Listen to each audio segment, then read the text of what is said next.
Hi friends, ഇന്നൊരു ഇലയപ്പത്തിൻ്റെ റെസിപ്പിയാണ് കാണിക്കുന്നത്. അതിനായിട്ട് 2 ഗ്ലാസ് വെള്ളം നല്ലതുപോലെ തിളപ്പിക്കുക.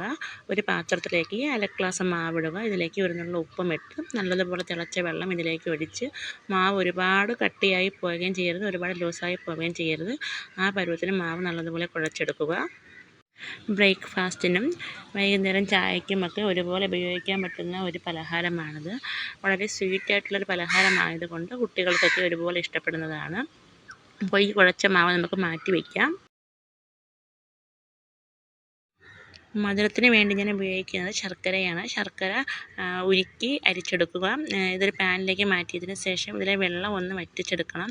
ശേഷം ഇതിലേക്ക് 1/2 കപ്പ് ചക്ക, വരിക്കച്ചക്കയാണ് ഞാൻ എടുത്തേക്കുന്നത്. 1/2 കപ്പ് ചക്കയും ഒപ്പം തന്നെ 1/2 കപ്പ് തേങ്ങയും ഒരു 2-3 ഏലക്കയും കൂടി ചേർത്ത് നല്ലതുപോലെ ഇളക്കുക. ഒരു ഏകദേശം 5-10 മിനിറ്റോളം സമയമെടുക്കും. കാരണം ഈ ശർക്കരയിലും ഈ തേങ്ങയിലും ചക്കയിലൊക്കെ നല്ലതുപോലെ മിക്സായി വരണം. അതിനു വേണ്ടിയാണ്. ഇപ്പോൾ ശർക്കര തേങ്ങയിലും ചക്കയിലുമൊക്കെ നല്ലതുപോലെ പിടിച്ചു വന്നിട്ടുണ്ട്. നമുക്കത് മാറ്റി വയ്ക്കാം.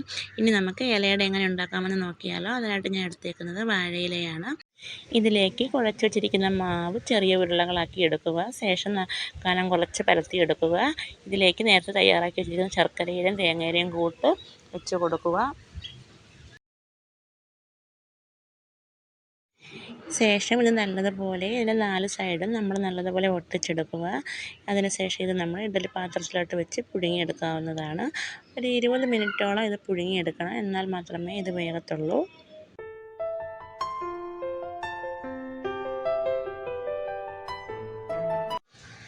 ഇപ്പോൾ 20 മിനിറ്റ് ആയിട്ടുണ്ട്. ഇലയുടെ നല്ലതുപോലെ വെന്ത് വന്നിട്ടുണ്ട്.